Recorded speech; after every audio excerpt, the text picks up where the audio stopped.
सरकार और उत्तर प्रदेश सरकार करोड़ों रुपए खर्च करके आम जनता के लिए नई नई योजनाएं शुरू कर रही है ताकि गांव-गांव तक मूलभूत सुविधाएं पहुंच सकें।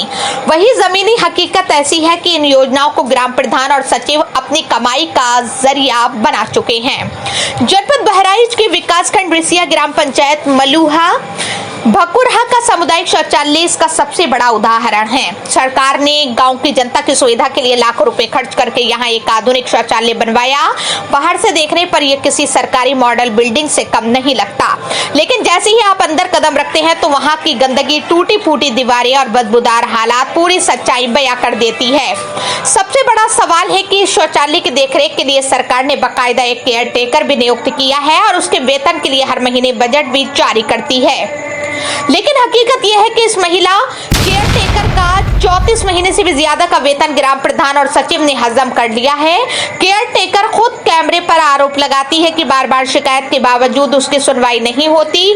मोटर आए दिन खराब हो जाती है, गड्ढे भर चुके हैं, सफाई के लिए कोई मटेरियल नहीं दिया जाता।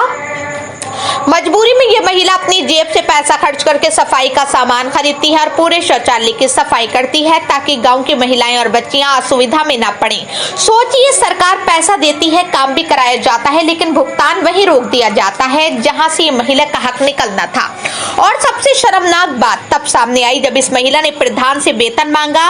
प्रधान ने साफ कह दिया कि सरकार से पैसा नहीं आया, लेकिन जब इस पूरे मामले को मीडिया ने उजागर किया तो प्रधान और सचिव ने मजाक उड़ाते हुए कहा, जाकर पत्रकारों से ही अपना वेतन ले लो। क्या यही है गांव के विकास की असली तस्वीर? क्या यही है प्रधान और सचिव की जिम्मेदारी? ये सवाल अब सीधे प्रशासन और जिम्मेदार अधिकारियों से है। क्या एक गरीब महिला कर्मचारी को उसका 34 महीने का बकाया वेतन दिलाने के लिए भी मीडिया का सहारा लेना पड़ेगा? क्या सरकार की योजनाओं को इसी तरह लूटा जाएगा और जनता के हिस्से का पैसा प्रधान सचिव की जेब में जाता रहेगा? आज जरूरत है कि जिलाधिकारी और उच्च अधिकारी तुरंत इस मामले में संज्ञान लें, दोषी प्रधान और सचिव पर सख्त कार्रवाई करें और इस महिला को उसका हक यानी बकाया वेतन तुरंत दिलवाएं। क्योंकि अगर ऐसे भ्रष्टाचारियों पर कार्रवाई नहीं हुई तो गांव-गांव में यही हाल होगा।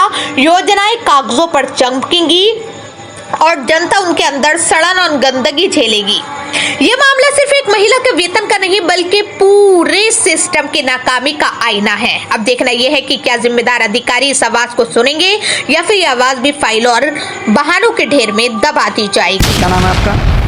पिंकी, थोड़ा जोर से बताइए। श्रीमती पिंकी केयर टेकर है जी। सामुदायिक शौचालय जी, सामुदायिक शौचालय के कौन सा ग्राम पंचायत है? मलुआ भकुरहा। मलुआ भकुरहा। विकास खंड क्या लग रहा है? रिसिया ब्लॉक। रिसिया। इसमें तो ये सामुदायिक शौचालय टूटा पड़ा है और पानी की टंकी बता रहे हैं आप जी, नहीं चल रहा है। हमने बनवाया है 1,000 रुपया लगा कर। हाँ। फिर बिगड़ गया है। अब हमको पैसा नहीं मिल रहा, हम कहाँ से बनवा दें? और गड्ढा सब साफ भी सब भर गए हैं महिला वाला गड्ढा। आपको तनख्वाह मिल रही है टाइम से? नहीं मिल रही है। जनवरी में हमको तनख्वाह मिली थी, उसके बाद इधर नहीं मिली। 7 महीना होगा सन 25 में। हाँ। और 9 महीना हमको सन 24 की नहीं मिली है। हाँ। और सन 21 से 22 तक 18 महीना की नहीं मिली है। और कितनी तनख्वाह आपको मिलती है? 6,000 रुपया महीना देते हैं। और सरफ साबुन का पैसा कुछ नहीं, हम अपने तरफ से लाते हैं। आप अपनी तरफ से लाते हैं? तो इसके बारे में प्रधान से या सेक्रेटरी से शिकायत थी? हाँ, हमने बोला है कि तो कह रहे हैं कि अब पैसा नहीं आ रहा है इसका। और इससे पहले भी तो आपकी खबर चली थी, उसमें क्या बताया था? उसमें भी यही बताया था। क्या बताया था उन्होंने? बताया था कि अरे पैसा नहीं आ रहा है ये 3,000। जब बोली तो प्रधान यही कहा, जिससे आप बात करे हो तिससे तनख्वाह ले लो, हम नहीं देंगे। यानी कि जिसने खबर चलाया हो, जो पत्रकार खबर चलाया उससे तनख्वाह ले, तनख्वाह ले लो, हम नहीं देंगे।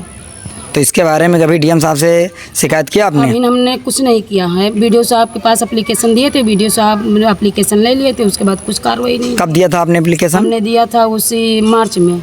अब की मार्च में 2025 में? हाँ। तो वीडियो साहब ने उसके बाद में कोई जांच नहीं की? कुछ नहीं हुआ और ना आपकी कोई कार्रवाई की गई? कोई कार्रवाई नहीं हुई है।